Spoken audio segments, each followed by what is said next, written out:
Então vamos lá. Evangelho de Mateus, capítulo 21, versículo 33. Está escrito assim. Jesus falando, preste atenção. Ouvi ainda outra parábola. Houve um homem, pai de família, que plantou uma vinha e circundou-a de um valado. E construiu nela um lagar, e edificou uma torre, e arrendou-a a uns lavradores, e ausentou-se para longe. E chegando o tempo dos frutos, enviou os seus servos aos lavradores para receber os seus frutos.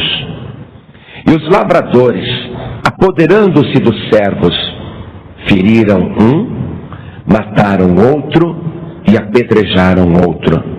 Depois enviou outros servos em maior número do que os primeiros, e eles fizeram-lhes o mesmo. E por último, enviou-lhes seu filho, dizendo: terão respeito a meu filho.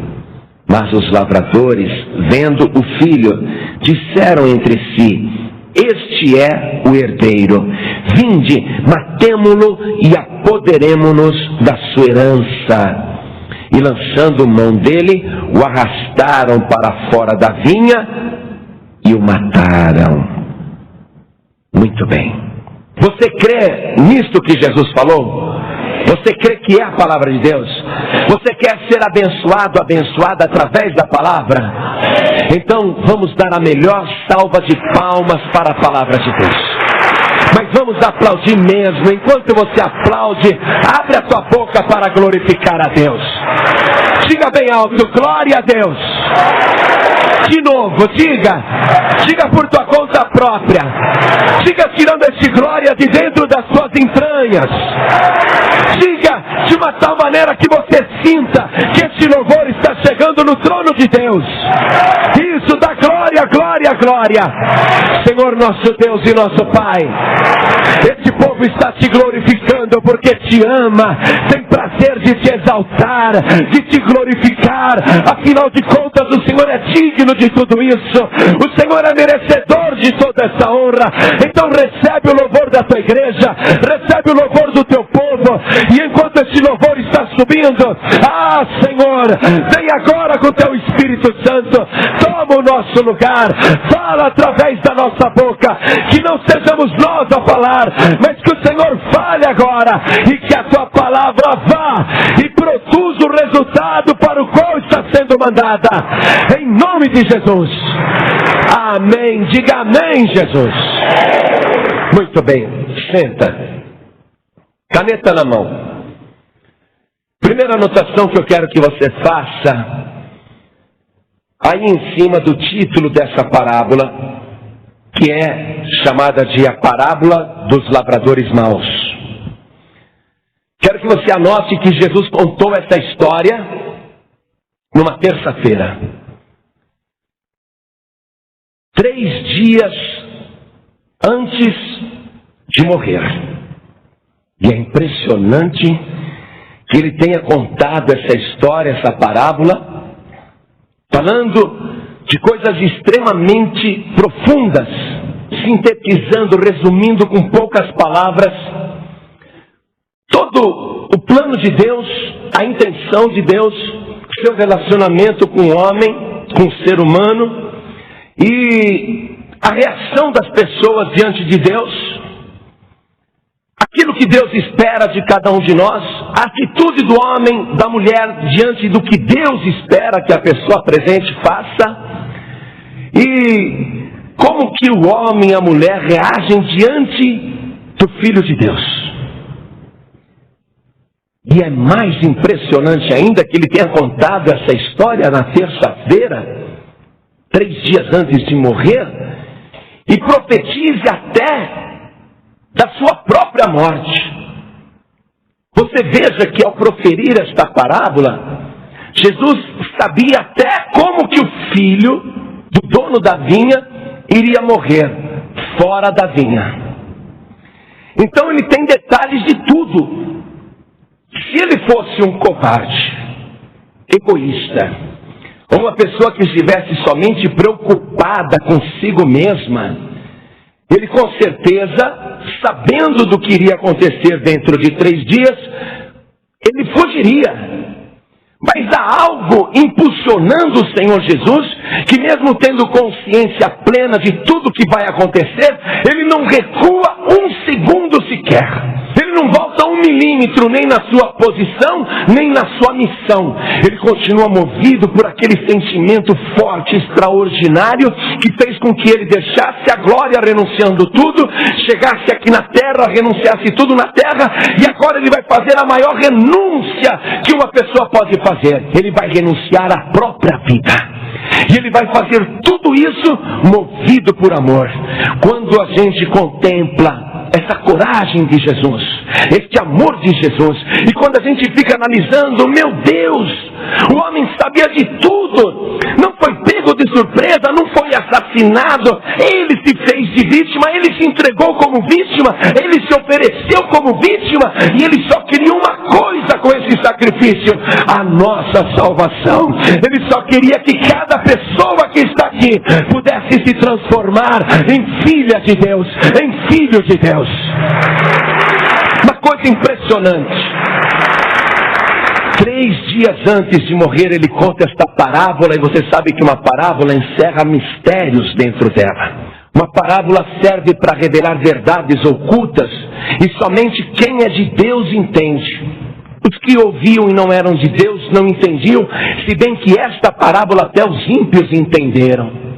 Porque quando Jesus contou esta parábola, o versículo 45 diz: e os príncipes dos sacerdotes e os fariseus, ouvindo essas palavras, entenderam que falava deles, e tiveram a intenção de prendê-lo já ali. Mas o dia dele morrer não era terça-feira, era sexta. Eles não podiam prender Jesus e matar Jesus antes da hora. Tinha tempo para acontecer. Então Jesus está falando as últimas coisas como homem livre, antes da cruz. Então eu quero que você também faça as seguintes anotações nas palavras que nós vamos destacar no versículo 33, quando Jesus começa a contar essa parábola. Houve um homem, pai de família. Circule pai de família e escreva Deus. Que plantou uma vinha. Circule a palavra vinha, puxe uma setinha do lado e escreva os 3 significados de vinha. Primeiro, planeta Terra. Segundo significado para esta palavra vinha, Jerusalém. Terceiro significado para esta palavra vinha, igreja. Muito bem. E circundou-a de um valado. Quando um homem construía uma vinha, ele, ao redor da vinha, fazia uma vala profunda, cavava uma vala enorme, fazia um valado ao redor. Este valado tinha 2 funções: separar o terreno da vinha dos outros terrenos, e também proteger a vinha, porque com aquele valado, se alguém viesse dos outros terrenos tentando roubar os frutos da vinha, devido ao valado, a pessoa não ia conseguir alcançar os cachos de uva, por causa do valado. Então o valado servia para separar e para proteger. Então ele fez um valado em volta. Se a vinha é o planeta Terra também, então não há dúvida nenhuma que a Terra, o planeta, está separado do restante do universo por um valado infinito, impressionante, que separa não apenas dos outros planetas, mas separa inclusive do mundo espiritual. Aqui é a terra dos viventes. O valado foi construído para separação, e se o valado está em volta da vinha, e se a vinha também é Jerusalém, Então nós entendemos que a cidade de Jerusalém tem ao seu redor um muro edificado. É uma cidade protegida por um muro muito alto, um muro que algumas pedras chegam a pesar 5 toneladas, e há milhares de pedras em volta do muro, fazendo esse valado para proteger e para separar.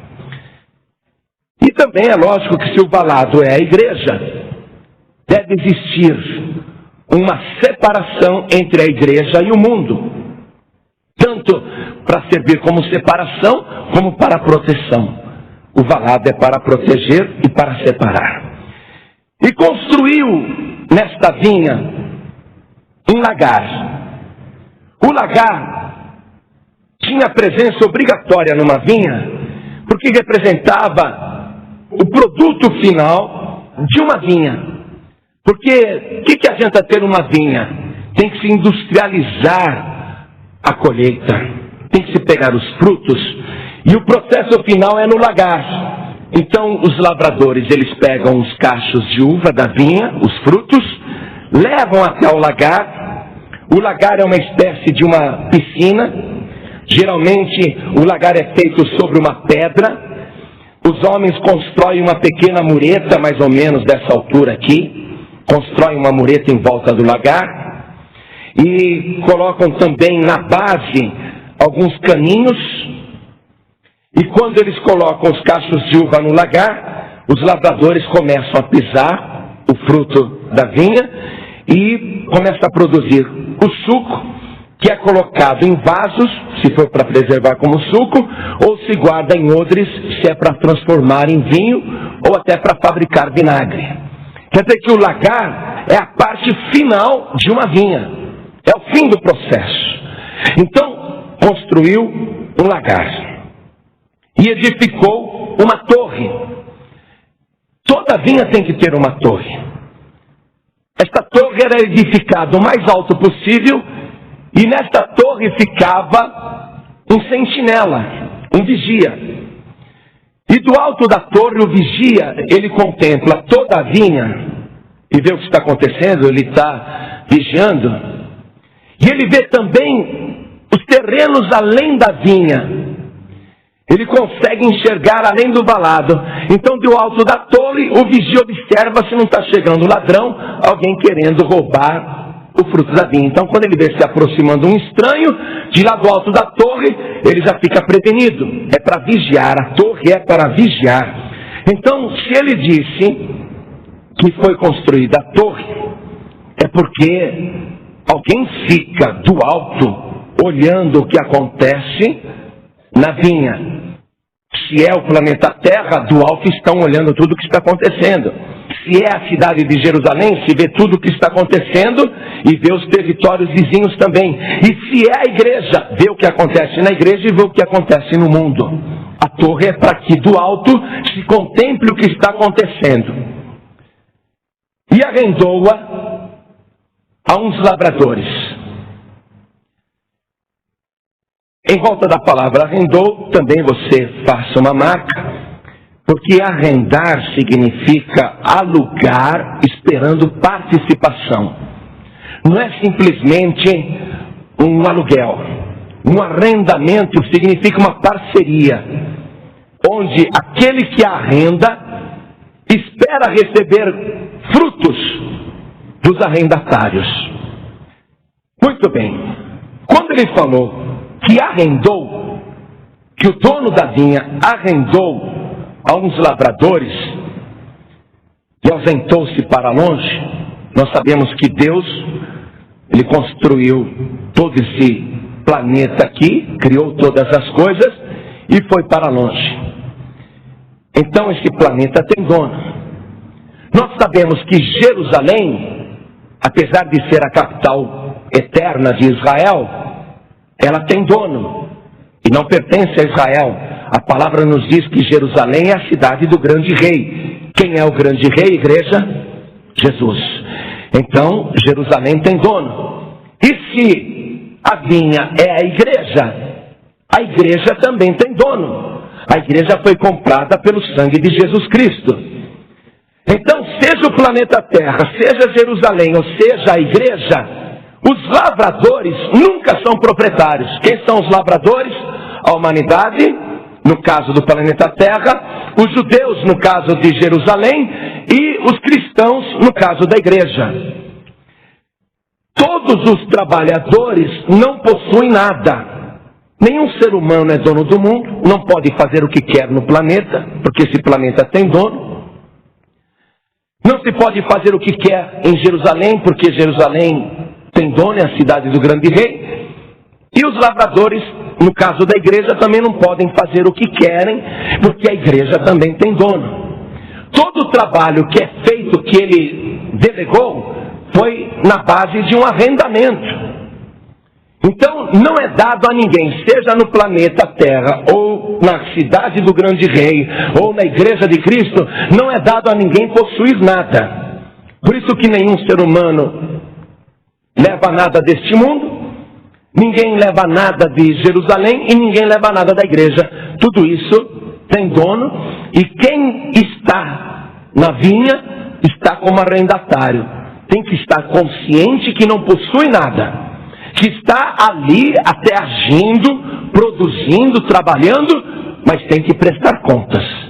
Toda pessoa tem que prestar contas, seja no mundo, seja em Jerusalém, seja na igreja, ninguém escapa. Todo mundo tem que prestar contas, porque tudo é arrendado, ninguém pode possuir nada, porque tem dono. Muito bem, ele ausentou-se para longe. Jesus também, depois de dar ordens, ele ausentou-se para longe. Versículo 34, nós lemos que, chegando o tempo dos frutos, ele enviou os seus servos aos lavradores para receber os seus frutos. O dono da vinha mandou os servos aos lavradores. Sobre a palavra servos, você escreva profetas ou homens e mulheres de Deus.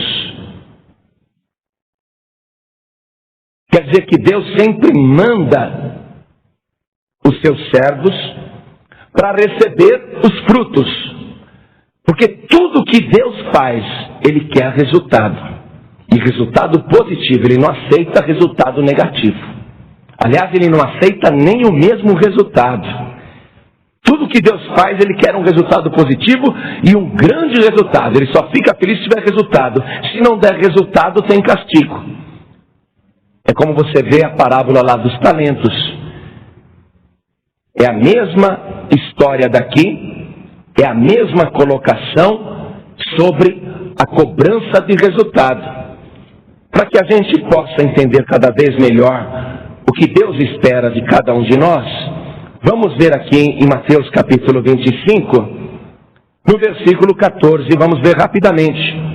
Em outra parábola, Jesus conta: porque isto também é como um homem que, partindo para fora da terra, chamou os seus servos e entregou-lhes os seus bens. Quer dizer, ele é o possuidor dos bens. Ele partiu para fora da terra. Lógico, Jesus voltou para a glória, mas chamou os seus servos e entregou-lhes os seus bens. É ele que possui. E a um deu 5 talentos, e a outro 2, e a outro 1, e a cada um segundo a sua capacidade, e ausentou-se logo para longe. Foi muito breve mesmo a passagem de Jesus neste mundo, 30 anos no anonimato, 3 anos e meio de pregação, uma passagem muito breve, e ele ausentou-se para longe. E tendo ele partido, o que recebera 5 talentos, negociou com eles e granjeou outros 5 talentos. Da mesma sorte, o que recebera 2, granjeou também outros 2. Mas o que recebera 1, foi e cavou na terra e escondeu o dinheiro do seu senhor. E muito tempo depois, veio o senhor daqueles servos e ajustou contas com eles. Quer dizer, ele volta para ajustar contas, para ver qual foi o resultado. Tudo no reino de Deus, toda colocação que o Pai coloca com relação aos lavradores, às pessoas deste mundo, da igreja ou de Jerusalém, é em cima de resultado. Jesus está dizendo que ele vai voltar para acertar contas. Então ele chamou os servos, e isso vai acontecer, isso é profético. Ele vai voltar para fazer o ajuste de contas e ver o que cada um fez com os talentos que ele deu. E ele quer resultado. Então chegou aquele primeiro lá e falou: Senhor, tu me deste 5 talentos, eu negociei, ganhei mais 5, toma aqui 10. Aí o Senhor elogiou: servo bom e fiel, sobre o pouco foste fiel, sobre muito te colocarei. Ficou feliz com o resultado. Entra no gozo do teu Senhor. Puxa, além de recompensa, ainda vou entrar nessa delícia que é estar junto com Ele. Aí chegou aquele que tinha ganhado 2 talentos e negociou mais 2 e falou: Senhor, está aqui, ganhei 4, tem 4 no total. Da mesma maneira, ele ficou feliz: servo bom e fiel, sobre o pouco foste fiel, sobre muito te colocarei, entra no gozo do teu Senhor. Aí chegou aquele que tinha enterrado o talento no chão e ele chega devolvendo a mesma coisa. Eu te falei, ele não quer a mesma coisa. Chega esse ingênuo dizendo: Senhor, eu tive medo de negociar e perder, e eu, sabendo que o Senhor é homem muito rigoroso, que colhe onde não semeaste e ajunta onde não espalhaste, eu tive medo, enterrei no chão, aqui tens de volta o que é teu. Jesus não quer o que era dele, ele não quer a mesma coisa que ele deu. Olha o que ele respondeu aqui para esse servo que não deu resultado. Versículo 26, respondendo, porém, o seu senhor disse-lhe: mau e negligente servo, sabes que sei onde não semeei e ajunto onde não espalhei. Devias então ter dado o meu dinheiro aos banqueiros, e quando eu viesse, receberia o que é meu com juros. Ele quer receber, ele não quer a mesma coisa. Ele quer mais do que ele deu. No reino dos céus existe essa cobrança. Tem que se produzir resultado. Resultado positivo. A mesma coisa ele não quer. Ele falou: olha aqui, por que você não deu o meu dinheiro então para os banqueiros e eu receberia o meu com juros? Não tem recompensa para esse tipo de gente. O que acontece quando não produz fruto? Tira. Ele diz: tirai-lhe, pois, o talento e dai-o ao que tem os 10 talentos. Quer dizer, aquele que tinha 10 recebeu mais 1. E Jesus explicou por quê. Porque a qualquer que tiver será dado e terá em abundância, mas ao que não tiver, até o que tem ser-lhe-á tirado. E pior, além de não ficar com nada, Jesus disse: lançai, pois, o servo inútil nas trevas exteriores, ali haverá pranto e ranger de dentes. Quer dizer, castigo. Além de não ter dado o resultado, vai receber o castigo. Então, voltando ali para Mateus no capítulo 21, nós lemos no versículo 34 que o dono da vinha, quando chegou o tempo dos frutos, enviou os seus servos aos lavradores para receber os seus frutos. Ele quer receber. Os lavradores, apoderando-se dos servos, feriram um, mataram outro e apedrejaram outro. Eles disseram: não vamos dar fruto nenhum, não vamos compartilhar nada, a vinha é nossa. Nós recebemos, essa vinha é nossa. Nós é que administramos, nós é que trabalhamos, nós é que desfrutamos, o fruto é nosso. Quer dizer, obreiro do próprio ventre, trabalhador egoísta que só pensa em si mesmo. E o que é pior, para não dar aquilo que estava combinado, que era a parceria, eles ainda maltrataram os servos que foram enviados, os profetas. Mas o dono da vinha falou: não tem problema, eles apedrejaram, mataram esses primeiros servos, eu vou mandar mais. E Jesus disse que depois enviou outros servos em maior número do que os primeiros, e eles fizeram-lhes o mesmo. Quer dizer, insistiram na prática. Resistência para fazer a vontade de Deus. Recusa em compartilhar aquilo que recebeu do próprio Deus, porque ninguém possui nada. Como que alguém vai falar: não, isso é meu, isso é nosso? Então se recusaram e ainda se rebelaram. Jesus, ainda nestes dias aqui, se você avançar para Mateus capítulo 23, versículo 34, Jesus fala: portanto, eis que eu vos envio profetas, sábios e escribas, e a uns deles matareis e crucificareis, e a outros deles açoitareis nas vossas sinagogas, e os perseguireis de cidade em cidade. Quando Jesus falou isso, ele estava se referindo a coisas que tanto a humanidade como os judeus iriam fazer com os servos de Deus. E até a igreja também. Até a igreja. Coisas que ainda iriam acontecer, porque os homens continuariam insistindo na rebeldia. E Jesus falou: para que caia sobre vós todo o sangue justo que foi derramado sobre a terra, desde o sangue de Abel, o justo, até o sangue de Zacarias. Esse Zacarias aqui não é o profeta Zacarias.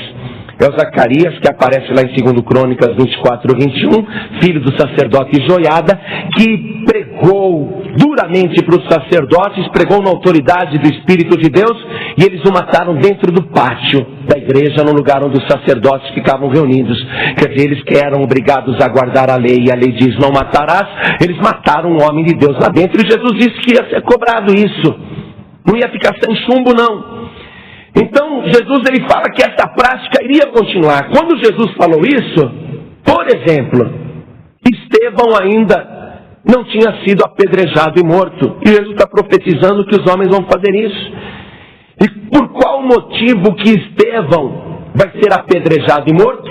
Porque ele é um profeta, porque ele é um homem de Deus, é um servo de Deus, e ele vai fazer uma cobrança dura, porque Deus quer resultado. Estevão faz aquela cobrança e os homens se rebelam. Veja que se cumpre ali em Atos dos Apóstolos, capítulo 7, versículo 52, a reprimenda que Estevão dá para os sacerdotes e para o povo judeu. E como eles reagem? Estevão está fazendo o discurso, a sua pregação, e diz: a qual dos profetas não perseguiram vossos pais? Até mataram os que anteriormente anunciaram a vinda do justo, do qual vós agora fostes traidores e homicidas. Estevão está falando: vocês mataram o justo. Ele está cobrando: vocês mataram o filho do dono da vinha. Vós que recebestes a lei por ordenação dos anjos e não aguardastes, porque a lei diz: não matarás. E ouvindo eles isso, enfureciam-se em seu coração e rangiam os dentes contra ele. Mas ele, estando cheio do Espírito Santo e fixando os olhos no céu, viu a glória de Deus e Jesus que estava à direita de Deus. E disse: eis que vejo os céus abertos e o Filho do Homem que está em pé à mão direita de Deus. Mas eles gritaram com grande voz, taparam os ouvidos e arremeteram unânimes contra ele. E expulsando da cidade, o apedrejavam. E as testemunhas depuseram as suas vestes aos pés de um jovem chamado Saulo, e apedrejaram a Estevão, que em invocação dizia: Senhor Jesus, recebe o meu espírito. E pondo-se de joelhos, clamou com grande voz: Senhor, não lhes impute este pecado. E tendo dito isto, adormeceu. Quer dizer, Estevão, servo de Deus, cobrou. Cadê o fruto? Viu o que vocês fizeram? Vocês mataram o justo. Também ele morreu. Jesus profetizou a rebeldia de fazer a vontade de Deus. Em Atos, avançando um pouquinho mais, só para citar mais um exemplo de que Jesus falou que isso ia acontecer e acontece, e nunca vai parar de acontecer. Atos 12, versículo 1, está escrito assim: por aquele mesmo tempo, o rei Herodes estendeu as mãos sobre alguns da igreja para os maltratar, e matou à espada Tiago, irmão de João. Esse daqui não é o Tiago que escreveu as cartas. Esse Tiago é o irmão de João, filho de Zebedeu, aquele que foi com Jesus no Monte da Transfiguração, também pescador. Quer dizer, matou Tiago à espada. E Herodes, vendo que isso agradara aos judeus, continuou mandando prender também a Pedro. Quer dizer, tudo aquilo que Jesus falou que eles iriam fazer, eles estão fazendo. Retornando para Mateus, capítulo 23... quando, ali no versículo 34, Jesus falou: portanto, eis que eu vos envio profetas, sábios e escribas, e a uns deles matareis e crucificareis. Não sei se você sabe, mas Pedro, esse que Herodes está perseguindo, não vai morrer agora. Vai morrer mais tarde, crucificado em Roma e de cabeça para baixo. Porque ele falou: já que eu vou morrer crucificado, me põe de cabeça para baixo, porque eu não sou digno de morrer igual o meu Senhor Jesus. Jesus está dizendo que eles iriam fazer isso. todos aqueles que fazem cobrança da humanidade, ou de Jerusalém, ou da igreja, acabam sendo odiados e sofrem a perseguição. Pedro também foi crucificado e morto. Paulo, esse mesmo Saulo que ajudou a apedrejar Estevão, ele se converte, Saulo se transforma em Paulo, e mais tarde Paulo, pregador do Evangelho, vai morrer à espada dentro da prisão, porque se tornou um homem de Deus. Mas quando ele era um perseguidor dos homens de Deus, todo mundo protegia. Não pode tocar em Saulo. Mas quando Saulo se converteu, então aí ele acabou virando vítima também. Então o comportamento da humanidade é esse com relação ao reino de Deus. A parábola dos trabalhadores da vinha, os trabalhadores maus, retrata o comportamento humano. Você sabe que a perseguição religiosa já fez muitas vítimas durante todos esses séculos. E eu vou citar um caso histórico para você, te dando data certa, registrada, e o nome da vítima.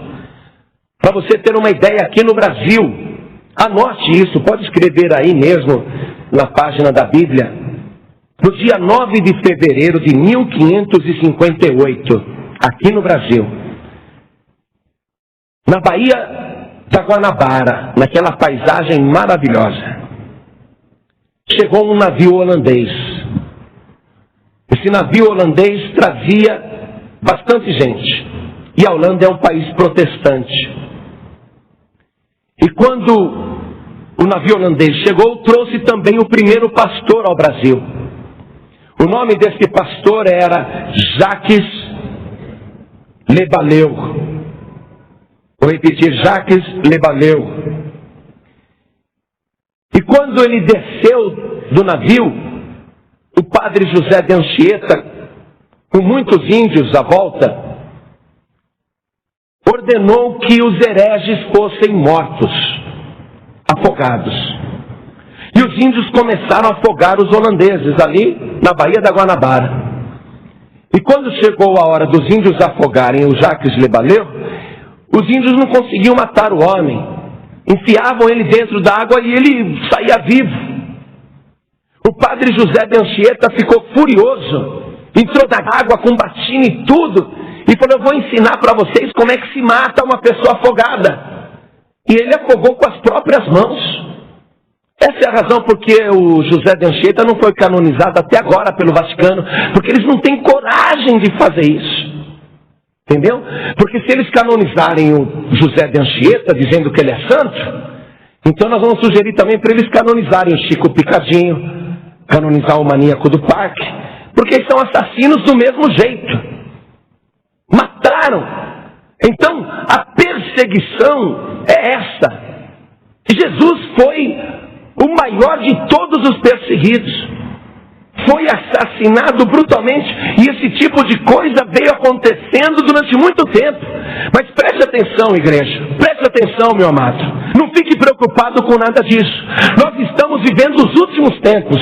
Deus não está querendo agora mártires ou pessoas que sejam assassinadas por causa do Evangelho, e nem Deus vai permitir que o diabo ou o perseguidor toque num fio de cabelo da sua cabeça, porque ele precisa mesmo de pessoas corajosas abrindo a boca e pregando o Evangelho de Jesus Cristo, o Evangelho que salva, o Evangelho que cura, o Evangelho que liberta, o Evangelho que transforma, o Evangelho que restaura.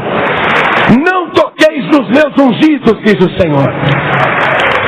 Nós estamos vivendo uma época agora em que nós temos que pregar o Evangelho e pregar a palavra pura.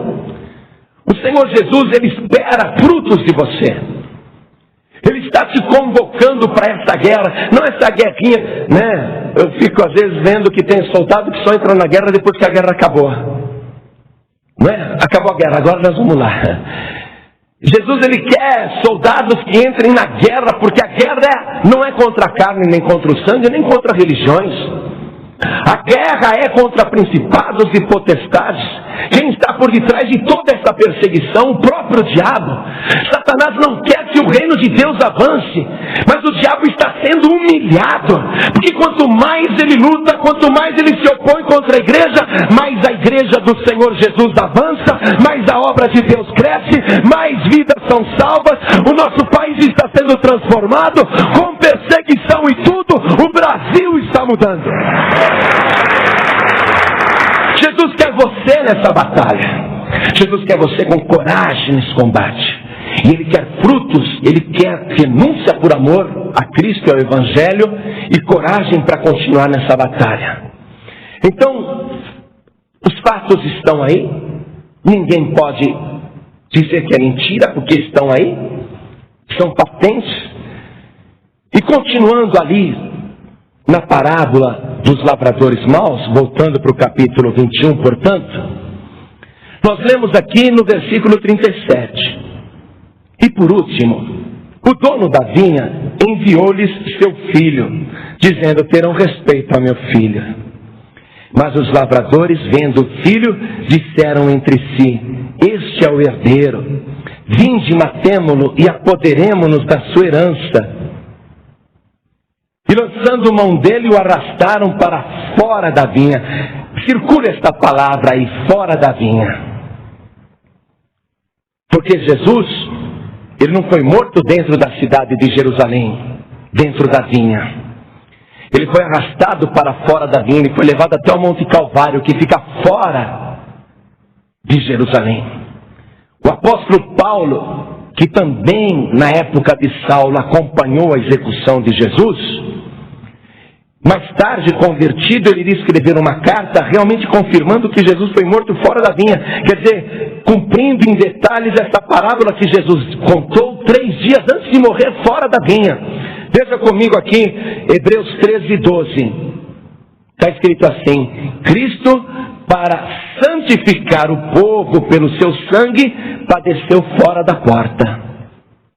Quer dizer, a parábola dos lavradores maus é tremendamente completa e detalhada. Eu não sei como é que Jesus consegue fazer isso, sinceramente. Gente, para pregar, para explicar as coisas, tem que falar tanto. E Jesus fala, né, rapidinho assim, ele explica tudo. É impressionante o detalhe. Então ele foi morto fora da vinha. E você sabia que isso tinha que ser mesmo fora da vinha? Jesus não podia ser morto dentro de Jerusalém. Porque no Antigo Testamento, quando uma pessoa pecava, tinha que levar uma ovelha sem mancha, sem defeito, um cordeiro sem mancha, sem defeito. Aí o pecador colocava a mão no cordeiro e o cordeiro era degolado, o sangue daquele cordeiro era derramado, o sangue do cordeiro servia para justificar a culpa do pecador. Quer dizer, todo pecado gera morte, mas para Deus não matar o pecador, então morria a ovelhinha, morria o cordeiro. Aí o sacerdote pegava o sangue do cordeiro, espargia sobre o altar 7 vezes, e pegava as entranhas e pegava muitas outras partes do corpo do cordeiro e levava para fora do arraial, do acampamento ou da cidade, onde ali o sacrifício era totalmente consumado. Então Jesus, como Cordeiro de Deus, ele tinha que realmente morrer fora de Jerusalém. Então ele deu todos esses detalhes aqui e assim se cumpriu. O apóstolo Paulo foi testemunha e detalhou isso. E Jesus então, ele pergunta aqui: quando pois vier o Senhor da vinha, que fará àqueles lavradores? O que você acha que merece uma gente dessa? Que responderam dessa maneira.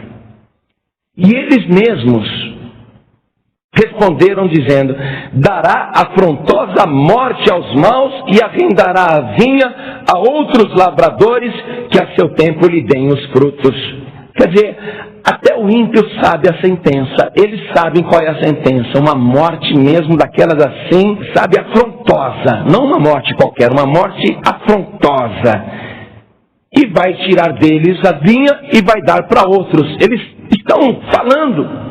Todo ímpio sabe o que lhe aguarda se ele não entrega a vida para Jesus e se ele não faz a vontade de Deus. Qualquer pessoa do mundo sabe disso. Eles também sabem. E isso tem que acontecer mesmo, porque essa é a justiça. Então, quando nós lemos aqui que eles mesmos profetizaram o que deveria acontecer, cumpriu-se rigorosamente.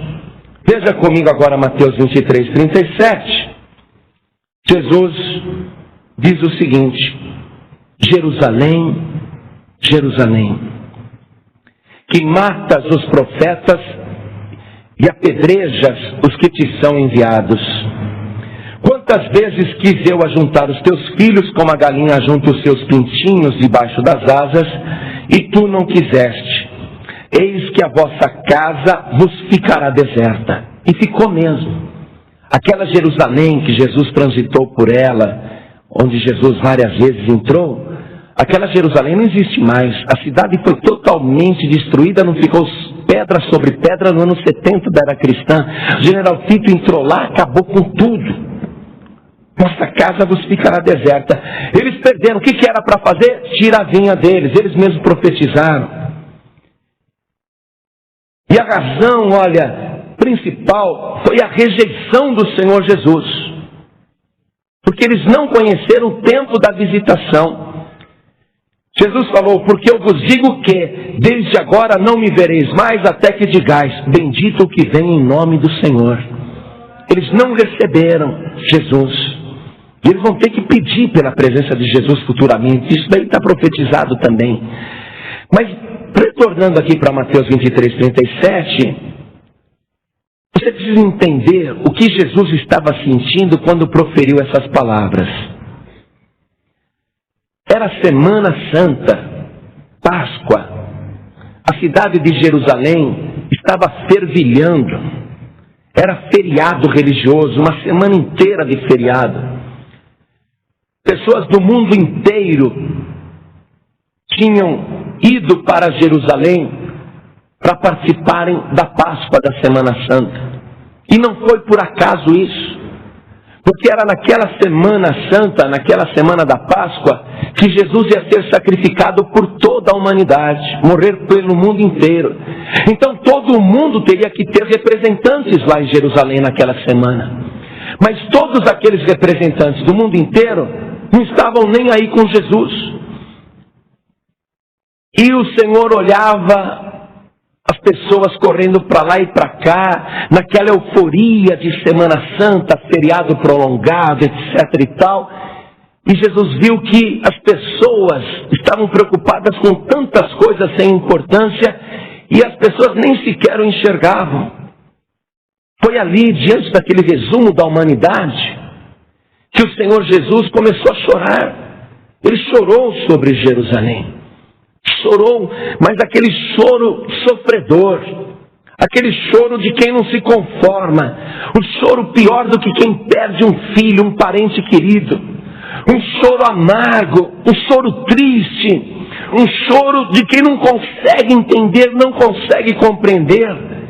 Quando ele disse Jerusalém, Jerusalém, ele começou a chorar. Quantas vezes quis eu ajuntar os teus filhos? Quantas vezes? Quantas vezes, Jerusalém? Já perdi a conta. Quantas vezes quis eu ajuntar os teus filhos? Como a galinha junta os pintinhos debaixo das asas. E tu não quiseste. Jesus usou até a figura da galinha. Entre todas as aves não tem outra igual. A galinha, ela tem tanto amor pelos seus pintinhos, que ela passa o dia e a noite protegendo, guardando e alimentando. Durante o dia, a galinha ela sai ciscando e provendo alimento para os seus pintinhos. Ela não come, ela só arruma alimento, ela cisca para eles, e eles vêm atrás ciscando, comendo. Ela só procura alimento para eles, não pensa nela mesma. Quando surge uma serpente no caminho, a galinha, para proteger os filhotes, ela enfrenta a serpente, ela é capaz de morrer enfrentando a serpente, para que nada aconteça com seus pintinhos. Ou quando vem uma águia para pegar os pintinhos, ela protege os pintinhos debaixo das suas asas e enfrenta a águia, as unhas da águia. Chega a morrer para defender os seus pintinhos. E já houve caso real de galinheiros que pegaram fogo, e quando tudo foi consumido, o dono do galinheiro foi lá retirar o entulho, os escombros, e achou ali, ainda fumegando, uma galinha totalmente torrada, totalmente carbonizada. E quando ele abriu as asas da galinha, encontrou os pintinhos lá dentro. Ela morreu protegendo os pintinhos. Quando Jesus usou a figura da galinha, ele estava usando o maior exemplo de amor e renúncia no reino animal. Não existe coisa igual. Não existe outra criatura no reino animal que possa renunciar à própria vida por amor dos seus pintinhos. E Jesus está fazendo essa colocação, dizendo: eu quis te ajuntar, como a galinha junta os pintinhos, e tu não quiseste. Por que tu não quiseste? E ele chorou amargamente por causa disso. Essa é a tristeza de Jesus, quando uma pessoa o rejeita. Quantas e quantas vezes ele já falou com você? Quantas e quantas vezes ele já te procurou? Quantas e quantas vezes ele desejou te abrigar debaixo das suas asas? Jesus tem esse amor incompreensível, esse amor poderoso, esse amor sobrenatural. Ele não quer você para fazer mal, não. Ele quer você para colocar debaixo das asas, para te proteger de Satanás, a serpente deste mundo. Ele quer colocar você debaixo das asas para proteger do gavião, dos ataques das potestades do ar. Ele quer colocar você debaixo das asas para te proteger, te alimentar, te guardar. E ele é capaz de dar a vida por tua causa. Ele é capaz de enfrentar as chamas, a morte, o inferno, para te proteger debaixo das suas asas. E Jesus não compreende por que uma pessoa não senta isso. Ele chora por causa disso. Você que está ouvindo hoje essa mensagem, como é que você acha que Jesus Cristo está com relação à tua vida? O quanto que Ele deseja te salvar. Ele já mandou profetas falar com você, foi ou não foi? Porque é assim que Ele age. Ele já mandou servos falar com você. Quantas e quantas vezes pessoas abriram a boca, mas não era um mensageiro falando, era Jesus falando. Pessoas te convidando, te chamando para a igreja, te convidando para entregar a vida para Jesus. Quantas e quantas vezes Ele mandou mensageiros falar com você, até criança. Pessoas te imprimiram folheto, te entregaram na rua. Quantas e quantas vezes Ele te visitou, sonhou, você sonhou com Ele falou com você em sonho. Ele está o tempo todo falando no teu coração. Mas louvado seja Deus que você está aqui hoje, porque eu tenho certeza que nesta noite você vai entregar a tua vida para Jesus Cristo. Eu tenho certeza que nesta noite você vai ficar debaixo das asas poderosas do Senhor Jesus. Caso contrário, ele continua triste e chorando. Puxa, eu vim para isso. E quando a pessoa recusa, o que acontece? Acontece o que aconteceu com Jerusalém, acontece o que aconteceu com aqueles lavradores. A vossa casa vos ficará deserta, perde a bênção. Vamos retornar aqui. Quando ele recebe a resposta, ele perguntou: escuta, o que vocês acham que o dono da vinha, quando vier, o que vocês acham que ele vai fazer com esses lavradores maus? E eles responderam: dará afrontosa morte aos maus. É isso mesmo. Veja Apocalipse capítulo 14, versículo 19. Veja que a mesma linguagem daquela parábola. Ele usa as mesmas palavras. E olha bem, olhe para mim agora, escute isso antes de você ler. Sempre que você fizer uma leitura em Apocalipse, você está vendo profecia pura e verdadeira. Não é profecia furada, que nem de Nostradamus, que é coisa que o cara inventou da cabeça. Tudo que está escrito em Apocalipse foi revelado, mostrado pelo Senhor Jesus a João. E Jesus disse: todas as coisas que você está vendo, escreve. E João não está vendo um filme, uma projeção, um slide. Ele está vendo a coisa real ali, acontecendo em 3 dimensões na frente dele. Então tudo que está escrito em Apocalipse é fiel. Aliás, a palavra Apocalipse quer dizer revelação. Isso é revelação pura. Então Apocalipse aqui, 14, verso 19... está escrito o tipo de morte que eles vão receber dentro daquela mesma linguagem. Olha que coisa impressionante. E o anjo meteu a sua foice à terra e vindimou as uvas da vinha da terra e lançou-as no grande lagar da ira de Deus. Ele está falando de pessoas. E o lagar foi pisado fora da cidade. Eles mataram Jesus fora da cidade, não foi? Qual é a afrontosa morte? Vão ser pisados no lagar da vinha, fora da cidade. E o lagar foi pisado fora da cidade, e saiu sangue do lagar até os freios dos cavalos, pelo espaço de 1.600 estádios. É um banho de sangue tremendo. Eles vão flutuar em tanto sangue ímpio, porque eles rejeitaram o sangue de Jesus. Então o lugar deles realmente é esse. Isso vai acontecer. Isso daqui é uma visão antecipada de um juízo que já está preparado, e aqui está o detalhe. A mesma linguagem da parábola. Vamos voltar então para a parábola, Mateus 21, só que agora no versículo 43. Portanto eu vos digo que o reino de Deus vos será tirado e será dado a uma nação que dê os seus frutos. Por que vai ser tirado? Porque não deu os frutos. A revelação de Deus à humanidade foi dada pessoalmente pelo Pai ao povo judeu. E eles receberam a vinha, porém, os frutos produzidos se tornaram exclusivos. E não era esse o plano de Deus. Porque Deus, quando prometeu para o primeiro judeu, que foi Abraão, que os seus descendentes seriam abençoados, e neles seriam também benditas todas as famílias da terra, o plano de Deus a arrendar a vinha aos judeus, não era para eles ficarem ali com exclusividade, não, dizendo a lei é nossa, a salvação é nossa, só o Deus dos judeus aqui, só nós é que vamos para o céu. Deus queria que eles dessem frutos para toda a terra, que toda a terra fosse abençoada, mas não, eles entraram no sectarismo. Não, isso daqui é só nosso. Eles se sentiram donos da vinha, mas a vinha estava arrendada. E eles não deram os frutos. Quando não dá o fruto, o que acontece? Tira. Acabou a oportunidade, passou o tempo, já esgotou.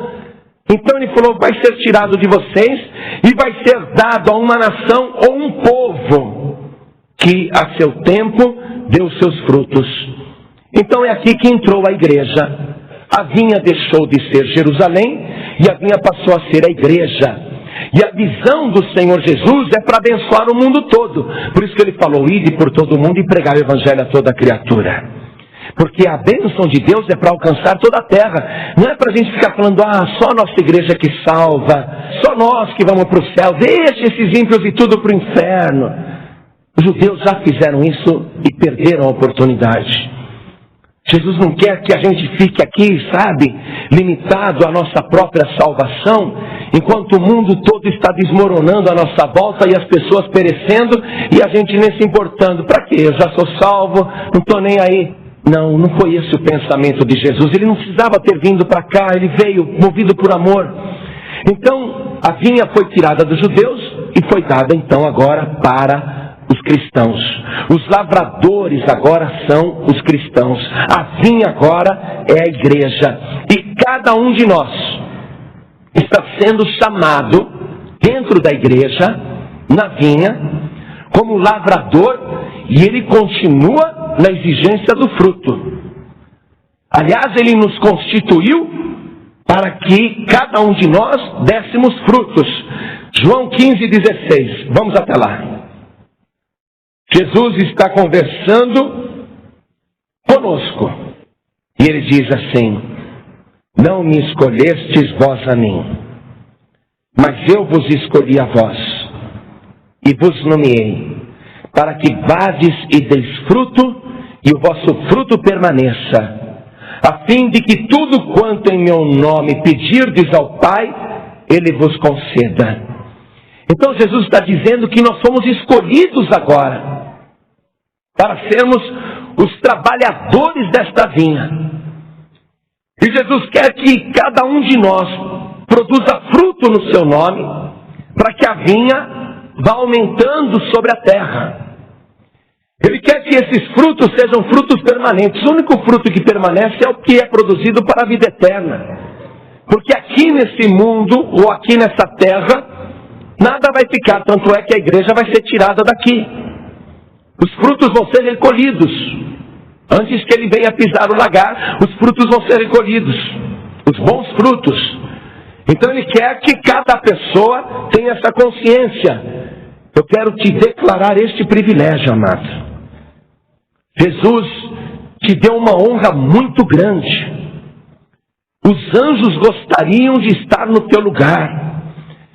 Reis e sacerdotes que viveram no passado gostariam de ter esse privilégio. Muitos povos gostariam de ter esta honra. Mas Ele entregou para você, e não foi por acaso não. Ele te escolheu a dedo. Ele te chamou pelo nome. Ele te localizou e disse: vem cá, eu vou transformar a tua vida e vou fazer de você uma bênção. Eu te escolhi e estou te nomeando para você dar muitos frutos. E você quer ver que coisa impressionante? Além de lhe dar as condições, né, você vai poder usar o nome de Jesus. Ele usa aqui no capítulo 15 de João a mais bela figura depois da galinha. A mais bela figura que ele podia imaginar para traduzir quem ele é. E como que nós nos relacionamos com ele. Veja, ele fala agora, assim, no versículo 1. Eu sou a videira verdadeira e meu pai é o lavrador. Desde o versículo 5, ele volta a repetir. Eu sou a videira, vós as varas. Quem está em mim e eu nele, este dá muito fruto, porque sem mim nada podereis fazer. Você não pode fazer nada sem Jesus. Ele é a videira, o Pai é o lavrador e nós as varas. Cada pessoa, ele está falando de pessoas, e ele está fazendo essas duas comparações. Ele é a videira e cada pessoa que está na terra, e cada pessoa que está nele é uma vara. Voltando para o versículo 2, ele diz: toda vara em mim que não dá fruto, o lavrador atira. Olha bem, ele exige frutos. Toda vara em mim, ele está falando de pessoas que estão em Cristo. Toda vara em mim que não dá fruto, o lavrador atira. Arranca. Pastor, é possível alguém perder a salvação? Lógico que sim. A pessoa pensa que salvação é automática. Aceitei Jesus, agora estou salvo.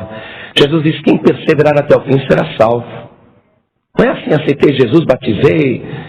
Tem que perseverar. Quer dizer, toda vara em mim tem que continuar nele. Se a vara não está nele, então não tem mais vida, porque ele é a videira verdadeira. Toda vara em mim que não dá fruto, o Pai, o lavrador, atira. Ele arranca. Porque qual é a exigência do reino de Deus? Fruto. Ele nos chamou para dar frutos. Ele exige frutos. E ele não quer, sabe, os mesmos frutos não. Se ele está te dando condições até de usar o nome de Jesus, é para garantir o sucesso do teu trabalho. Então, arranca. Mas limpa toda aquela que dá fruto, para que dê mais fruto. Então, a diferença está no fruto. Se produz fruto, então vai ser tratada para produzir mais fruto. Mas se não produz fruto, o que faz? Arranca. Porque essa vara que não produz fruto é uma vara parasita. Essa vara que está na videira e não dá fruto é uma vara egoísta, porque ela só se alimenta da seiva da videira, ela só se beneficia da videira e só quer receber da videira, mas não tem nenhum compromisso em produzir frutos. Que tipo de vara é essa?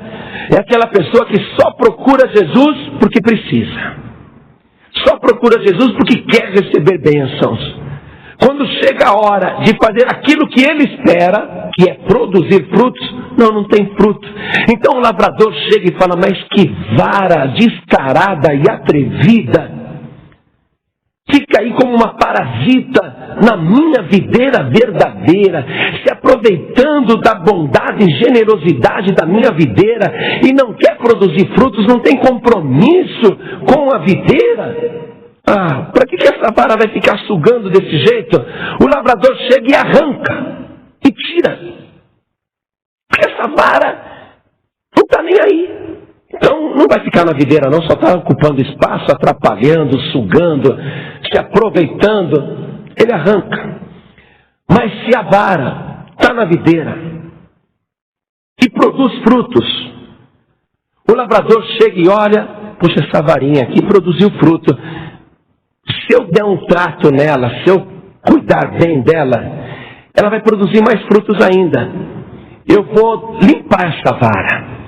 Ela tem aqui umas pragas, tem aqui uns bichinhos, tem aqui uns micróbios, tem aqui uns vermes, tem aqui uma doença, aquela doença que dá em árvore, que eu não sei o nome, mas o lavrador entende. Então ele fala, eu vou limpar essa varinha, porque eu estou vendo o esforço que ela está fazendo para produzir fruto. Essa vara tem futuro, ela está produzindo fruto, então eu vou limpar para que produza mais frutos ainda. Na parábola dos talentos nós não vimos isso? O servo que recebeu um talento, enterrou no chão, não produziu nada, quis devolver a mesma coisa, perdeu o que tinha e ainda foi castigado. Lançado nas trevas exteriores, onde há choro e ranger de dentes. E aquele talento que ele tinha foi dado ao que tinha 10. Quer dizer, quem produz tem mais. Quem não produz é arrancado. É a cobrança. É a cobrança do reino de Deus. Deus exige resultado. Então, meu amigo, minha amiga, minha amada, se esforce para dar frutos. Se esforce o máximo que você pode, o máximo que você pode fazer. Mas use toda a tua força, varinha. Produz o fruto, mesmo que saia um fruto mirradinho. Se todo o teu esforço der para sair um frutinho de nada, um frutinho pequenininho de nada, o lavrador, o Pai Celestial, ele vai olhar para você e vai falar, ô varinha fiel, eu estou vendo o teu esforço, eu vou te limpar, eu vou te abençoar, eu vou tratar de você, eu vou tirar tua praga, eu vou deixar você limpo, porque eu estou vendo o teu esforço de produzir frutos. O lavrador é o que cuida. Então a quem produz recompensa, a quem não produz castigo. Assim é o reino de Deus. Tudo em cima de resultado. E resultado positivo. E olha que coisa interessante que Jesus falou aqui no versículo 3. Eu estou em João 15:3. Jesus falou, vós já estáis limpos pela palavra que vos tenho falado. É maravilhoso. A cada dia escutando a palavra, acompanhando, estudando, entrando fundo, sabe, ouvindo a palavra de Deus. E hoje mais uma vez a palavra está sendo mandada e está falando com você através do Espírito Santo. Sabe o que está acontecendo sem que você perceba? O Pai, o nosso lavrador, está fazendo uma obra poderosa na tua vida. Cada palavra que você ouve, cada vez que a palavra de Deus toca no teu coração, você está sendo purificado. Vós já estáis limpos pela palavra que eu vos tenho falado. Versículo 4, está em mim e eu em vós. Como a vara de si mesma não pode dar fruto se não estiver na videira, assim também vós, se não estiverdes em mim. O versículo 6, se alguém não estiver em mim, será lançado fora, como a vara, e secará, e os colhem e lançam no fogo e ardem. Do que Jesus está falando? Inferno. Aqueles que estão separados dele, vai ser lançado no fogo, porque é uma vara seca. E outra coisa, não sei se você notou aí, será lançado fora. O que nós lemos lá em Apocalipse? Que o lagar foi feito fora da cidade. Será lançado fora. A palavra fora surge aí de novo. Jesus foi morto fora das portas, é assim que os ímpios vão morrer também. Serão lançados fora, como a vara, e secará, e os colhem e lançam no fogo e ardem. Repare que ele não falou que vai arder e acabou. Vai continuar ardendo e ardem. O inferno tem um fogo que nunca se apaga.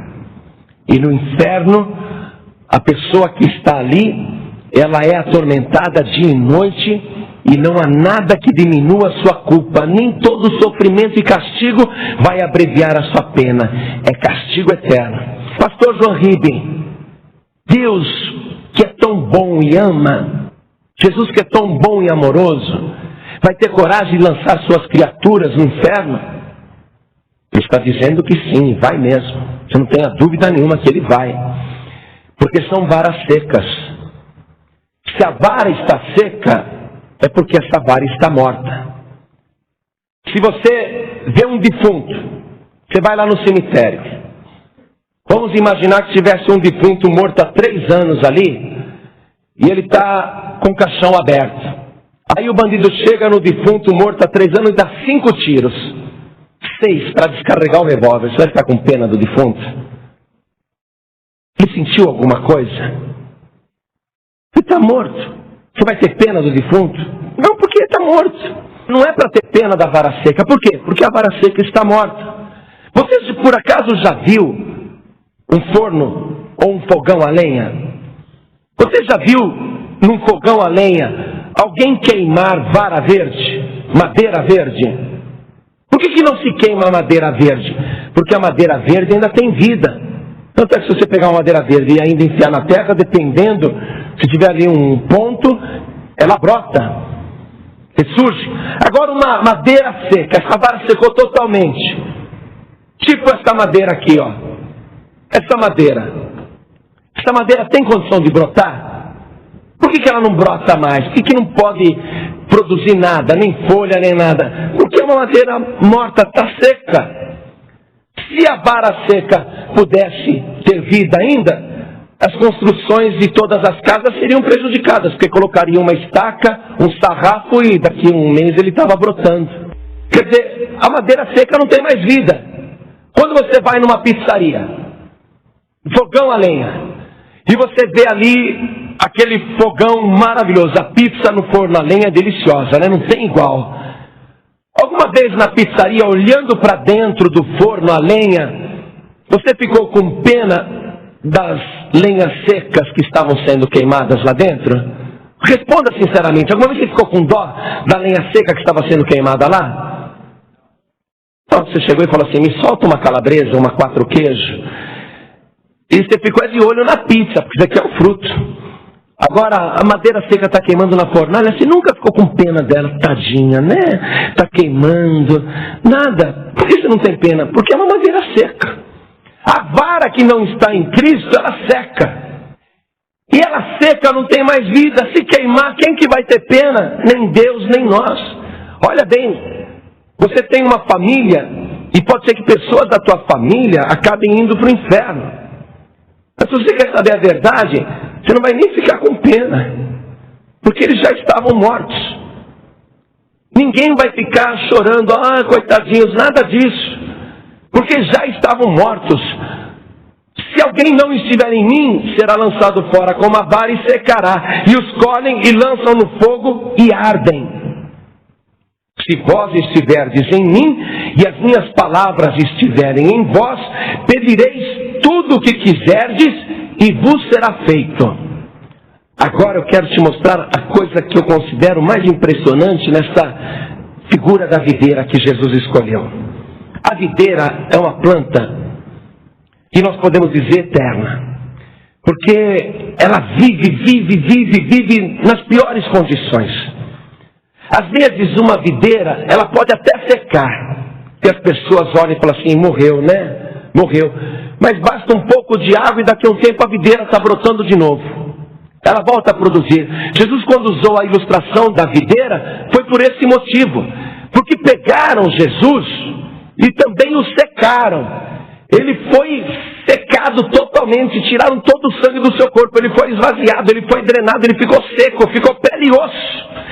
Até o líquido do corpo foi tirado, ele foi secado. Aí pegaram aquele corpo seco e até colocaram numa sepultura, porque diziam, está morto, em terra. Levaram até para o cemitério. Mas a videira verdadeira nunca morre. No terceiro dia Jesus Cristo ressuscitou e está vivo pelos séculos dos séculos. E uma outra coisa, uma vara seca. Eu nem sei que planta que é essa daqui, mas é uma vara. Qualquer vara, de qualquer planta. Uma vara de laranjeira. Uma vara de laranja produz o que, igreja? Produz laranja. Uma vara de limão produz o que? Às vezes limão bravo. Ele vai fazer o enxerto dessa vara seca, que antes produzia limão bravo, ele vai enxertar na videira. Então ele faz uma ponta assim, com a faca, e ele pega essa vara e vai até a videira. E ele abre no tronco da videira, ou nos galhos, ele faz uma ferida, um buraco. E naquele buraco, naquela cunha, ele introduz a vara seca e fixa, junta. Ele introduz assim, sabe, no íntimo da videira, na parte central do tronco. Ele chega lá no miolo mesmo. Ele introduz a vara até o miolo. E deixa a vara lá, a vara seca, a vara de limão bravo. Essa vara vai passar por um processo impressionante. Junto ao tronco, onde a vara está enxertada, a videira vai começar a passar para a vara da sua seiva, os seus nutrientes. Ela vai começar a introduzir dentro dessa vara, naquela ponta que foi cortada, vai começar a introduzir a sua seiva. E começa a se arraigar, e começa a penetrar por dentro da vara seca. E a vara seca começa a ficar verde aqui, junto à videira. E vai ficando verde, vai ficando verde, vai ficando verde, até que está totalmente verde. Quer dizer, a vara que estava morta, agora tem vida. E o que é mais extraordinário? Passado algum tempo, essa vara que era de limão bravo, começa a dar cacho de uva. Quer dizer que a vara seca assumiu a natureza da videira. E começa a produzir as mesmas coisas que a videira produz, os mesmos frutos que a videira produz. Esse é o mistério que Jesus Cristo quer te mostrar. Você era uma vara seca, ou você ainda é uma vara seca, mas o Pai, o lavrador, Ele te achou, Ele vai te introduzir na videira verdadeira. A ferida já foi feita, a ferida foi aberta nos pulsos, foi aberta nos pés, e foi aberta no lado do Senhor Jesus. Ele vai te introduzir na videira verdadeira, e você vai receber a natureza de Jesus Cristo. Você que era um pé de limão bravo, agora vai produzir frutos iguais ao de Jesus Cristo. Por isso que ele falou aqui, ó. Ele falou aqui: se vós estiverdes em mim, as minhas palavras estiverem em vós, pedireis tudo o que quiserdes e vos será feito. Que legal, hein? Porque Jesus, tudo o que ele falou, sempre fez. Como você agora tem a natureza de Cristo, tudo que Jesus faz, você faz também. É a garantia do resultado. Mas preste atenção, Jesus aqui, ele veio como videira. E a videira tem esse outro detalhe, recebe qualquer vara, viu? Recebe qualquer vara. Você viu, né? Vara de limoeiro, vara de laranjeira, vara de amendoeira, vara estranha, qualquer vara, até vara de espinheiro. Que tipo de vara você tem sido até hoje? Ah, pastor, eu sou um camarada mau, jogador, alcoólatra, viciado. E você, minha irmã? Eu sou uma mulher também complicada, já dei tanta cabeçada, já fiz tanta besteira, eu já fiz tanta coisa errada, eu sou uma vara ruim. Não tem problema. A videira verdadeira, ela nunca recusa vara alguma. Hoje o Pai quer te enxertar na videira, e não importa qual seja a natureza, Jesus Cristo te recebe do jeito que você está, e Ele mesmo diz: todo aquele, toda aquela que o Pai me dá virá a mim, e quem vem a mim de maneira nenhuma eu lançarei fora. ele não lança fora. Quem tira fora é o lavrador. Ô varinha, já te coloquei há tanto tempo.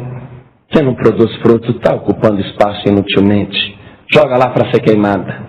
Quem tira é o lavrador, mas a videira nunca recusa. Hoje você pode entregar tua vida para Jesus, ele não vai te recusar. Mas preste atenção, nós estamos vivendo o tempo que, graças a Deus, Jesus Cristo ainda é a videira que recebe qualquer pessoa. Até a vara brava, ele recebe e muda a natureza da pessoa. Hoje qualquer pessoa pode ser enxertada na videira e transformada e receber a natureza de Cristo. Por enquanto ele é a videira, mas na vinha nós sabemos que tem o lagar. E o lagar é a parte final da vinha, é o fim da história da vinha.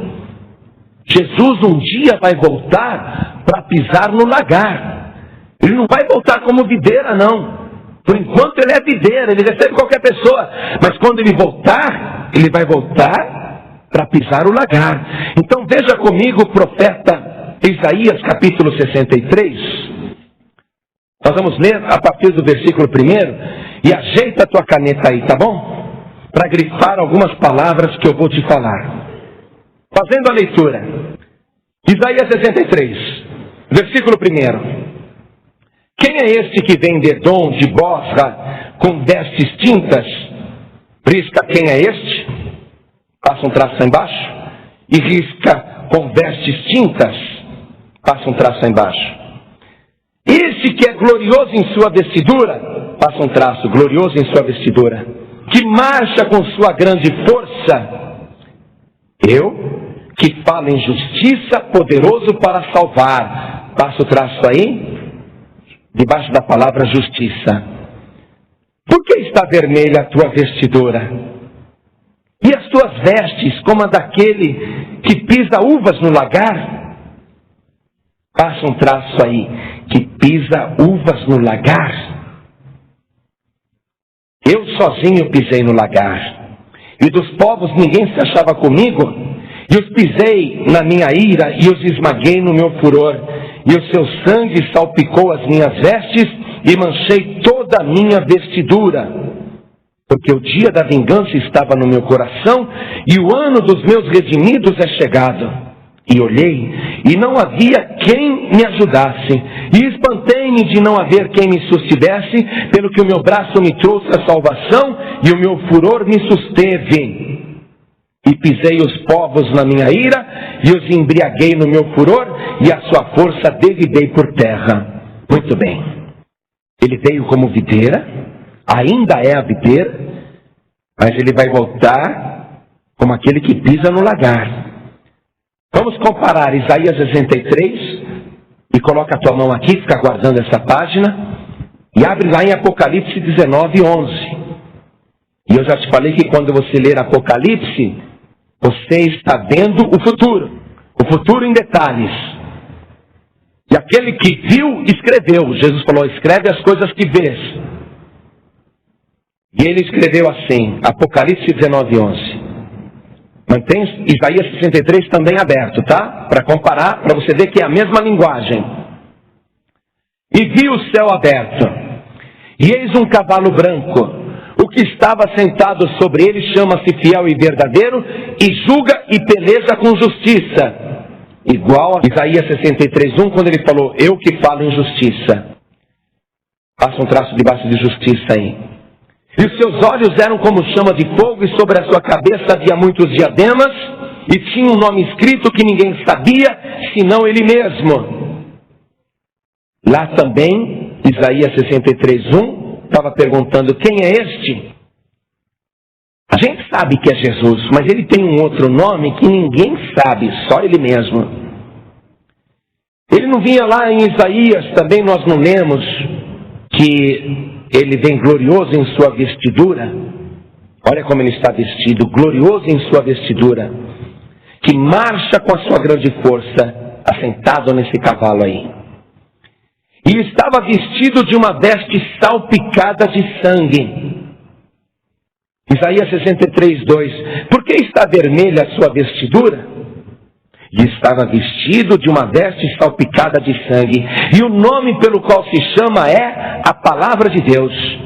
E seguiam-no os exércitos que há no céu em cavalos brancos e vestidos de linho fino, branco e puro. E da sua boca saía uma aguda espada para ferir com ela as nações.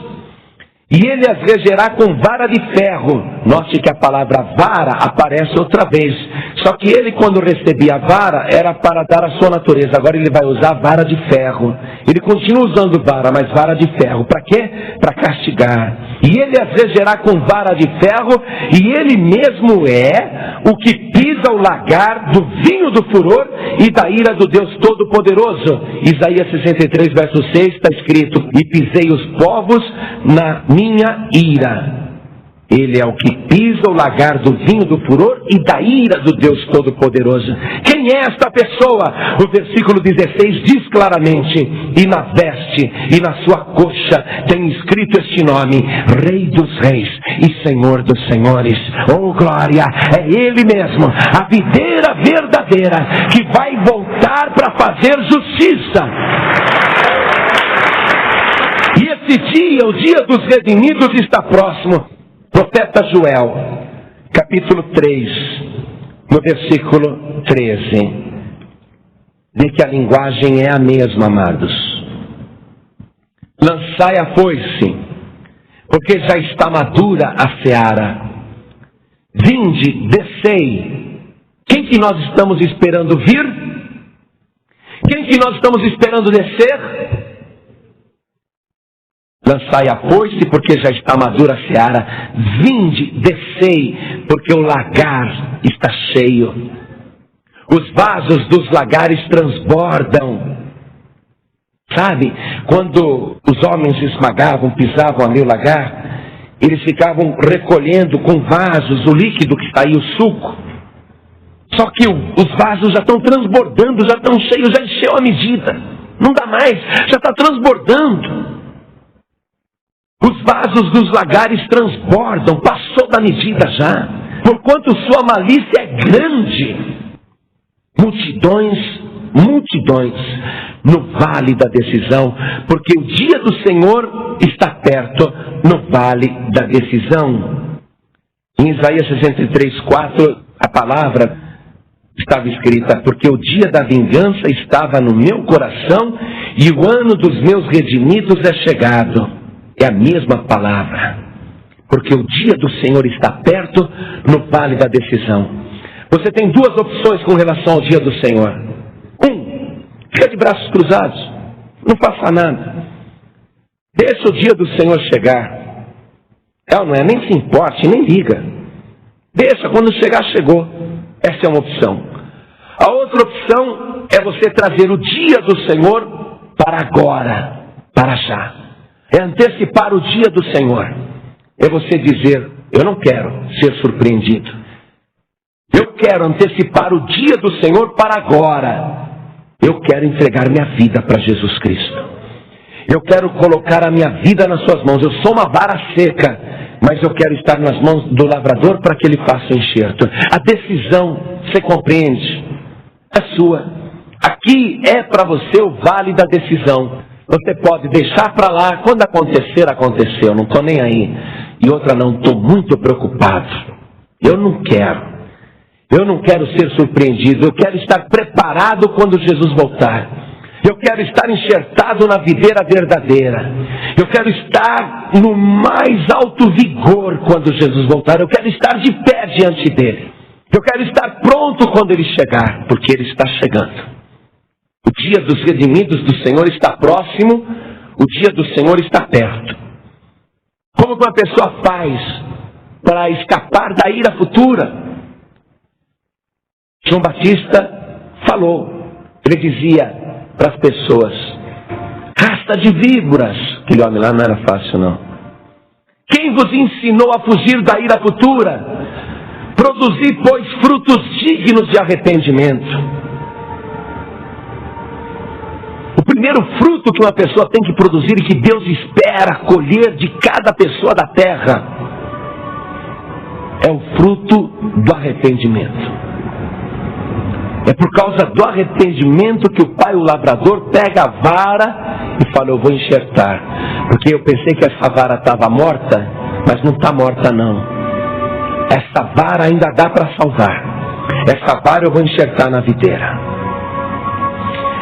Primeiro fruto do arrependimento. O dia está perto, o dia está próximo. Você só tem duas opções: ou estar na videira e ter vida, ou estar fora da videira e não ter vida.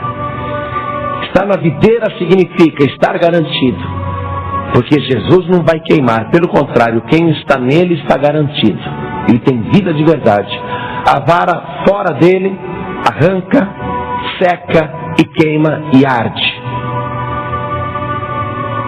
Só duas opções: ou a vida eterna ou a morte eterna, ou o céu ou o inferno, ou a videira ou a fornalha. A decisão é sua. Multidões no vale da decisão. Jesus quer te salvar, amado, amada.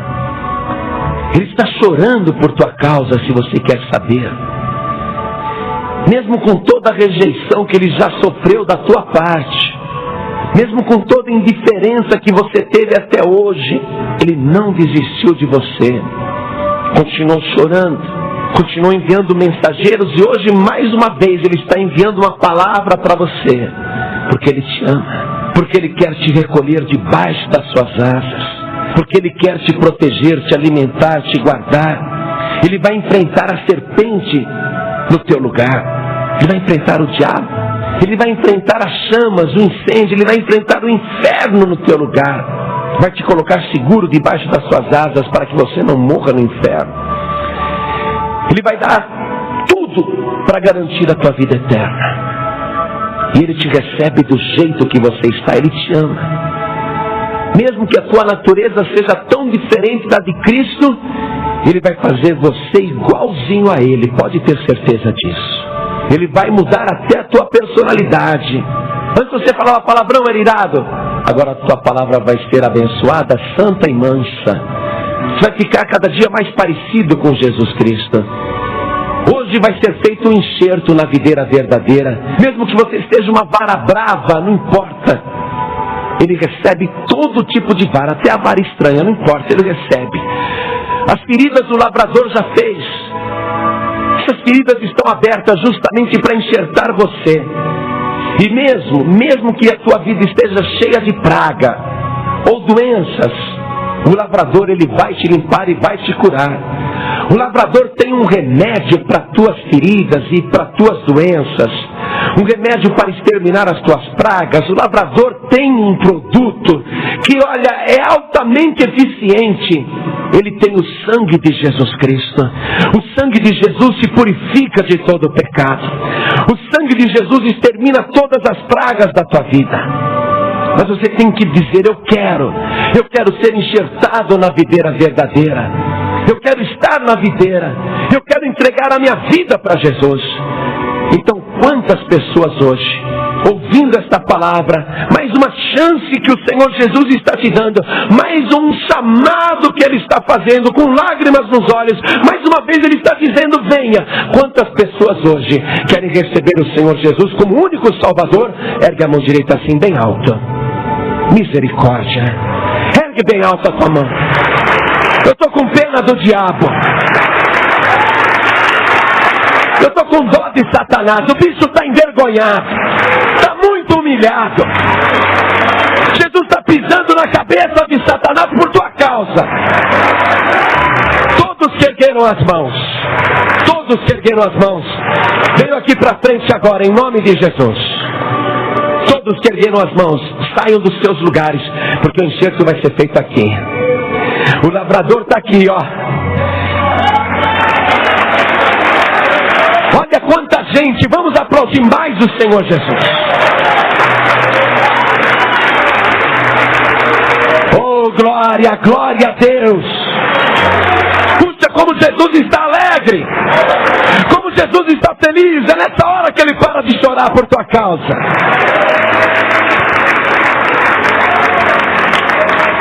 O Espírito Santo quer falar com você também, que está no auditório da igreja. Ele quer falar com você que está em Cristo. toda vara que está em mim, essa palavra é com você agora. Você, vara que está em Cristo. Lembra como você era antigamente?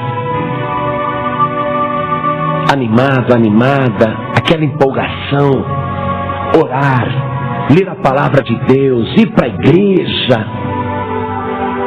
Lembra como que você era? Evangelizar, dar testemunhos. Puxa, era uma alegria tão grande, você dava tanto fruto. Mas, de uns tempos para cá, a vara começou a secar. E você percebe que está levando uma vida cristã seca. Você percebe que está secando e você também não se conforma com isso. Você não quer estar em Cristo e secar. Mesmo porque você não quer ser arrancado. E toda vara seca é arrancada e é lançada fora. E você não quer que esse processo continue. Você quer interromper. Você está aqui para ser restaurado. Eu quero ser restaurado. Puxa, varinha, as pragas, as pestes. Ultimamente até palavrão você está falando. Ultimamente alguns estão até fumando, bebendo. Ultimamente você tem feito coisas que não são da natureza de Cristo, que Cristo jamais faria.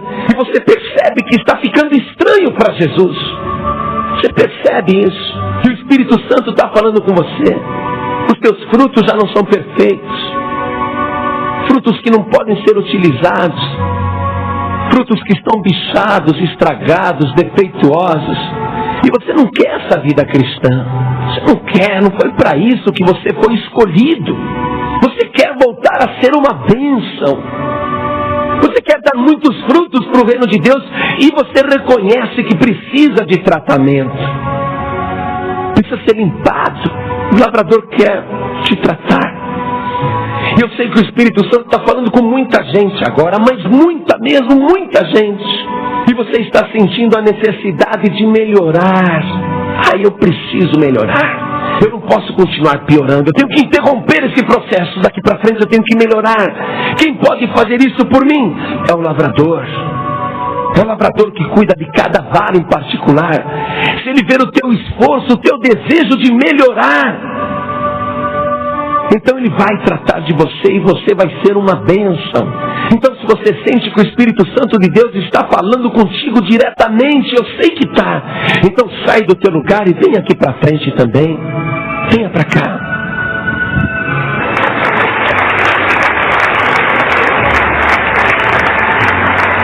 E sabe o que vai acontecer? E eu já estou vendo de novo. Praticamente toda a igreja vai vir aqui para frente. Porque nós não estamos aqui para fazer teatro, aparentar uma coisa sendo outra. A pessoa que realmente é de Deus, ela sabe que tem que melhorar a cada dia. E tem que estar em tratamento permanente pelo Espírito de Deus. A pessoa sabe que ela tem que estar nas mãos do lavrador e ligado na videira. E que tem muita coisa para consertar, para corrigir, para melhorar, para aperfeiçoar. Então não fique no teu lugar não. Porque o Espírito Santo quer fazer a tua restauração total. Total. Corpo, mente, alma, espírito, coração. Uma restauração completa, tremenda, sobrenatural. E é isso mesmo que o Espírito Santo quer fazer com esta igreja aqui. Porque o povo de Deus está ouvindo a palavra, está entendendo o que o Espírito Santo quer fazer. Se humilha na presença de Deus, amado, amada. Dobra o teu joelho. Qual é o primeiro fruto que Deus quer colher de cada um de nós? Frutos dignos de arrependimento. Arrependimento é o primeiro fruto. Jesus, ele veio para restaurar os contritos de coração. Você tem que mostrar esse fruto no teu coração. Arrependimento sincero. Aquilo que só Deus, aquele que sonda os corações, pode ver. Só Ele pode olhar para a vara, para o coração da vara. Só Ele pode encontrar beleza no teu coração. E Ele só vai ver beleza no teu coração se Ele ver arrependimento.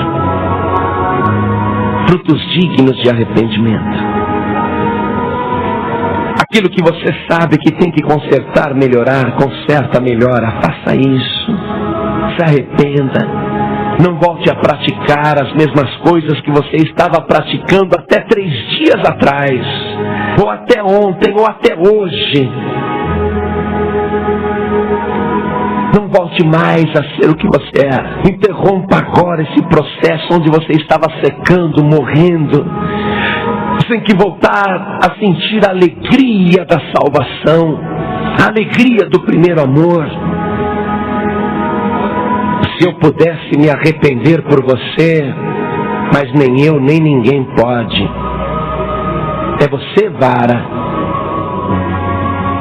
Só você pode produzir frutos dignos de arrependimento. Então abre a tua boca. Chora na presença de Deus. Você é uma vara seca, estava secando? Rega a vara com as lágrimas. Rega a vara seca com as lágrimas. Mostra para Deus a tua tristeza. Mostra que você não se conforma de ser o que você tem sido. Você quer melhorar. Mostra isso, abrindo a tua boca, chorando na presença de Deus e deixando o Espírito Santo fazer a obra total na tua vida. Oh glória! Todos vocês que estão entregando a vida para Jesus Cristo, coloquem a mão direita sobre o coração. Ore assim comigo, meu Deus e meu Pai. Meu Pai querido, meu Deus amado, meu santo e bendito lavrador, eu sou uma vara e eu me coloco nas tuas mãos para pedir ao Senhor que me enxerte na videira verdadeira. Faça um enxerto poderoso, me introduz nas entranhas do Senhor Jesus. Me coloca nas profundezas do teu Espírito. Me envolve, Senhor, com a seiva preciosa do sangue de Jesus e me dá vida, vida de verdade. Meu Pai querido, registra o meu nome no livro da vida, porque eu declaro diante do céu, diante da terra, diante da igreja, que Jesus Cristo é para sempre o meu único e suficiente Salvador. Oh glória! Todos coloquem as mãos sobre o coração. Façam todos esta oração. Todos orem comigo, todos que estão de joelhos, orem assim. Pai querido, Deus amado, eu reconheço que preciso melhorar. Eu preciso que o Senhor me limpe e me purifique pelo sangue de Jesus. Retire de mim todo bicho, toda praga, toda peste, toda doença que impede o meu crescimento espiritual. Tudo aquilo que me sufoca e me impede de produzir frutos de verdade. Meu Pai querido, eu preciso da tua ajuda e do teu tratamento. Me limpa, cuida de mim, renova o meu enxerto, põe adubo nesse enxerto, me dá algo mais e me faz crescer e melhorar na minha vida cristã. Me faz faz, Senhor, cada vez mais igual à videira verdadeira. Eu quero produzir os mesmos frutos do Senhor Jesus. E eu te entrego agora os meus frutos de arrependimento. Te peço perdão. Me restaura, Senhor. Faz da minha vida uma bênção. Me transforma agora pelo teu poder. Em nome de Jesus. Assim seja. Continue em espírito. Deixa eu orar por você. Oh, meu Deus. Oh, meu Pai querido. Estes não são rebeldes. O Senhor nos enviou a pregar esta palavra, a fazer a cobrança do fruto. E todos aqui responderam prontamente: aqui está o fruto do arrependimento. Meu Deus, o Senhor tem que fazer uma obra muito grande na vida desta pessoa, porque o Senhor é o lavrador, é o Senhor que cuida das varas, é o teu Espírito Santo que convence do pecado, da justiça e do juízo. É o Senhor que coloca em nós o desejo sincero de mudança, de melhora, de aperfeiçoamento. E cada uma destas pessoas está aqui, de joelhos dobrados, toda a igreja, meu Deus, toda a igreja. Ninguém, Senhor, ninguém se excluiu, porque todos sentiram a necessidade de algo mais. Todos estão aqui pedindo algo mais. Eles não querem levar uma vida cristã seca, infrutífera. Eles não querem secar, não, meu Deus, pelo contrário. Eles querem receber vida. Eles querem verdejar na tua presença. Eles querem produzir frutos para a glória do teu nome, para que o Senhor seja glorificado. E estão aqui te suplicando por isso, Senhor. Estão aqui te pedindo essa transformação, essa restauração, essa edificação, essa renovação. Faz isto, meu Pai, porque o teu nome vai ser glorificado. Nós queremos compartilhar com os nossos vizinhos, com os nossos amigos, com os nossos parentes, com os nossos colegas de trabalho, de escola. Nós queremos compartilhar a salvação que o Senhor nos tem dado. Nós queremos dar testemunhos vivos, tanto em Jerusalém como em Judeia, Samaria e até os confins da terra. Nós queremos produzir frutos para a glória do teu nome. Então, Senhor, faz a obra completa na vida de cada um de nós, porque nós não queremos ser servos inúteis. Nós estamos comprometidos com o teu reino, Senhor, com a tua obra aqui neste mundo. Então faz a obra completa, ó Pai, na vida de cada um. Abençoa um por um agora. Repouse o teu Espírito sobre esta vida. Sim, Senhor, rega esta vara seca. Cobre com o sangue de Jesus Cristo. Tira todas as pragas, todas as pestes, todos os vícios que atrapalham. Tira o vocabulário sujo. Tira, meu Deus, a palavra imunda da boca desta pessoa. Coloca a tua palavra poderosa. Oh, meu Pai, eu sei que o Senhor está fazendo a obra. Eu sei que o teu Espírito Santo está agindo. Confirma, Senhor, a tua obra no meio da tua vinha, no meio do teu povo, junto aos teus lavradores. Sim, ó Deus. Oh, glória. Vai se levantando, comece a aplaudir, glorificando